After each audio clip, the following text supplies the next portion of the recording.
We are thrilled to bring in D. Orlando Ledbetter from the Atlanta Journal-Constitution, who has covered the Falcons for quite a while and is going to give us some insight on new Browns defensive coordinator Mike Rutenberg. How you doing, D. Orlando? Thanks so much for joining us today. Hey, I'm doing pretty good. Thanks for having me on the show today.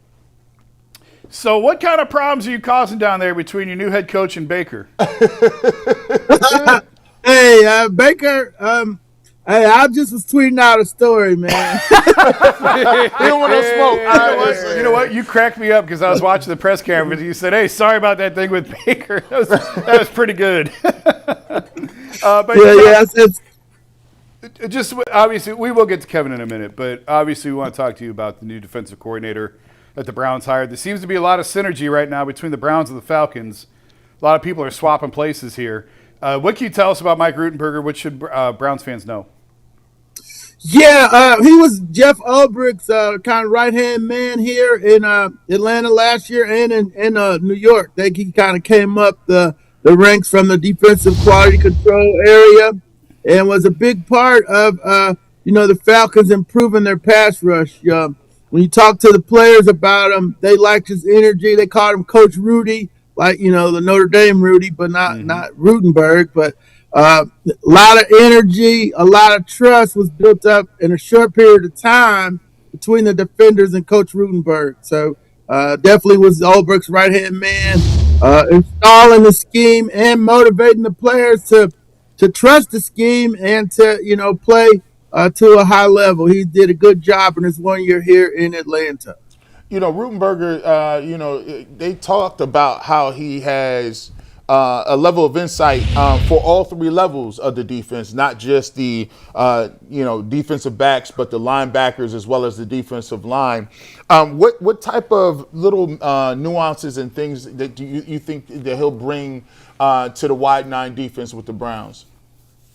Yeah, I think, starting from the back end, shout out to my guy Denzel Ward. He'll have those guys coordinated back on that side of the ball, but it's got to be tied together with what they're doing up front.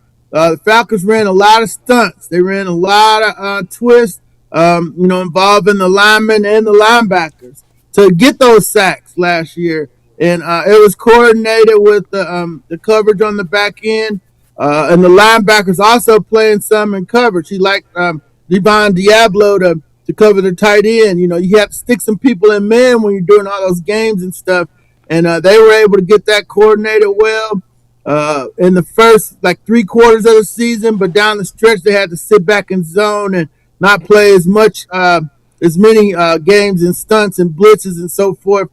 Because they, the coverage, they would have backups in there at nickelback and at right cornerback. So they were able to adjust. They were able to make adjustments.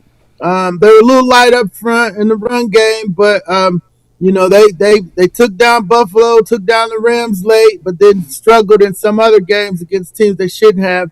But all around for the defense, it was a good overall season for them and Coach Rudy and Coach Ulbricht. When you look at, Coach Rudy, obviously he's going to install his scheme up here with the Browns. We were talking about the nickel position. Is he more a safety body type at the nickel position, or is he more so a corner at the nickel position? Because I know he talked about the importance of that spot.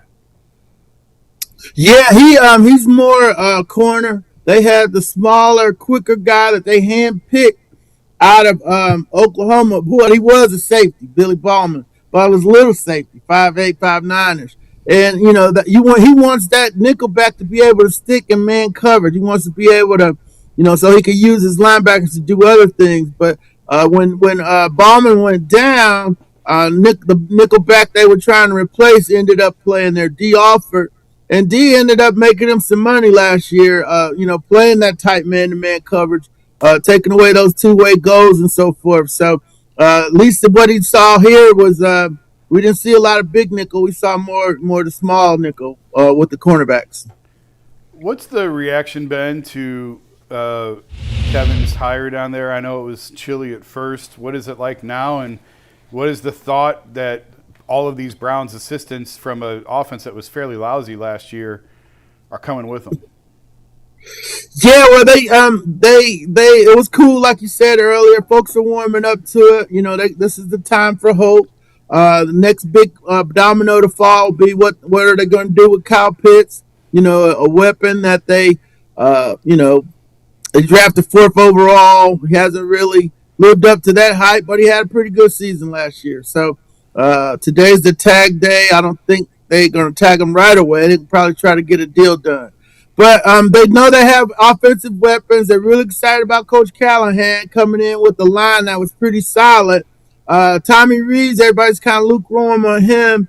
But Kevin likes him pretty, and it brought him with him to run the offense. So, I'm sure he'll have a big hand in that. But you got stuff to work with. You got to build around one of the best running backs in the league. So, for John Robinson. And then what are you going to do throwing off of that to Drake London? So, the fans know they got pieces, and Coach Stefanski does have a history of they point to the 2 playoff years. They forget about the other 4 years he had in Cleveland, but everybody just fixed on them 2 playoff years, especially the one where he had 5 quarterbacks and went to the playoffs. It's crazy. Is Coach Stefanski just got there. And then they have the huge news break with James Pierce. And, how has, I guess, the reaction been in Atlanta with the story? And what is ownership saying and how they're planning on moving, obviously, a big piece of what you guys do defensively? How has Coach Stefanski kind of handled it so far? And how do you think the organization will handle it moving forward? Yeah, they just did the statement things. Everybody's saying that it's an ongoing case, and the regular blah blah blah on that front. We haven't got any detailed information or any moves on whether he's going to counseling. What's his legal team going to look like? He's got legal issues more so now than football issues, and those need to be addressed. The case down in Florida looked pretty serious from all accounts from the police records, but we know sometimes sometimes the police records might not tell the whole story. So we're gonna wait and see and let the legal case take its course. And traditionally, they have not put up with any domestic violence violators. So, but they also have never had a pass rusher get 10.5 sacks in 1 year. So it's the Lawrence Taylor rule, he can play football, but he might not be the nicest guy. So you will see how that unfolds here in Atlanta. Does Kevin have to win more than 8 games for it to be a success? Oh, he's got to go to playoffs. Yeah, no, this is the champ went. They tied for the championship at 8-9 with the Panthers and Tampa Bay last year, and so it's the NFC South. It's been down. Falcons think they should have won it the last couple years, and they probably should have last year if they didn't lose to the Jets. But so his job is to come in here and push them over the top. With the young defense, offensive weapons. He's got to fix the special teams, which cost him 5 games last year. Letting out kick returns and missing kicks. So yeah. So it's a matter of taking over the Bucks and the Panthers in the NFC South. That's the only success for him. Anything else is going to be more of the same of the 8 straight losing seasons. What's going on with Michael Penix? I talked to him from the Senior Bowl, and I saw him out in San Francisco at the Super Bowl. He's doing fine. He's doing his rehab every day. Not running yet. He can bend though. He can bend the left knee, but he appears to be in a good headspace with rehabbing because he's had to do it a lot. It's just a matter of getting that knee strong. The first one on his left knee, he's had 2 on the right. And then the 2 shoulders, the 5 injuries, everybody knows about those. And, he's got to come in here and impress his new coaching staff and, show him that he can do it at a high level. Otherwise, they'll be back in the quarterback market. Do you expect him to play? Do you expect him to be ready to go at the beginning of the season? Do the Falcons expect him to be ready? And on top of that, if he's not ready, you moved on from Kirk Cousins. What's the plan at quarterback in case you do need a bridge guy to kind of get you through the season or the start of the season if he's not ready? Yeah, no doubt. They got to back that up here. We'll see that in the coming weeks when the new season starts. He told me in that Senior Bowl interview a couple weeks back that he was aiming for the start of the season. So he's fully shooting for that. Now, November 25th was the surgery. 9 months is the, kind of early time for him to be back, which would be late August. They put him right a week before the start of the season, 2 weeks. So if he hits that, then he's okay. If not, then you got to go. Easton Stick's on the roster. And he played the exhibition season for him last year. I think they would try to upgrade at that spot. I would hope so. We got Dylan Gabriel for you. Hey, we got somebody up here for you. Left-hand quarterback. Supercomputer. Very accurate. I'm telling you, bro. We got you together. Really quickly. Man, the ball get out of his hands. Kevin's offense. By the way, he know the way to the stadium already, man. I'm telling you right, man. Listen, I get him together. We can drive him. I think some of those gigabytes got damaged last year. I'll give Andrew Berry a call here. Hey, Orlando, I had a question for you real quick. We're obviously in this Cleveland bubble. We see stuff from the Cleveland perspective.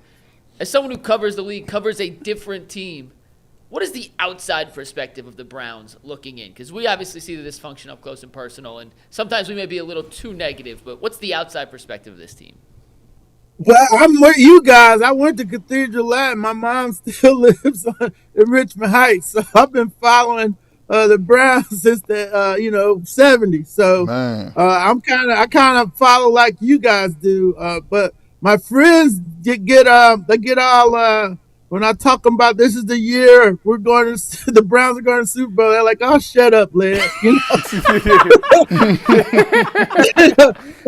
my boys get together on Monday night, so I got Cowboy people. One guy, he's a Jalen Hurts guy. He just follows whoever Alabama's got in the league, and then you got me, and you got a Raiders fan. So we all have been miserable for a while on our Monday night games, but everybody wants to, Shedeur was big for the Browns last year. My other guy, Doug, he's from Mississippi and likes the Saints. So, but he likes Shedeur and Dion and the whole Jackson State crew, and that folks were watching late in the season for sure to see what they could do, and I saw the Pittsburgh win, but the perception is they've been at the bottom, but they got some of the best players in the league, and Myles Garrett and Denzel Ward. It's just a matter of the ownership. The Deshaun Watson deal just blew everything up. And now they got to try to move forward and rebound from that. So that's kind of the perception of from people away from Cleveland that don't know the tradition and the great history of the franchise. Hey, am I going to see you at Nikki Blaine's next week? Oh, for sure. We were there together a couple years ago. You probably don't remember. I saw you in there. We were in there together with the group, with a big group of people. Yeah, at the end of the day, that's where my guys know I'll probably be there for a little bit, and certainly will be planning on getting by there this week. Yeah, great cigar bar in Indianapolis at the Combine. That's one of the, when you want to get away from the hustle and the bustle of the Combine, go to Nikki Blaine's. Yeah. It is a great spot. I'll see you over there, buddy. All right, no problem. Look forward to it. I appreciate you. Thanks, D. Orlando Ledbetter, columnist for the All right, thanks Atlanta for having me. Journal-Constitution.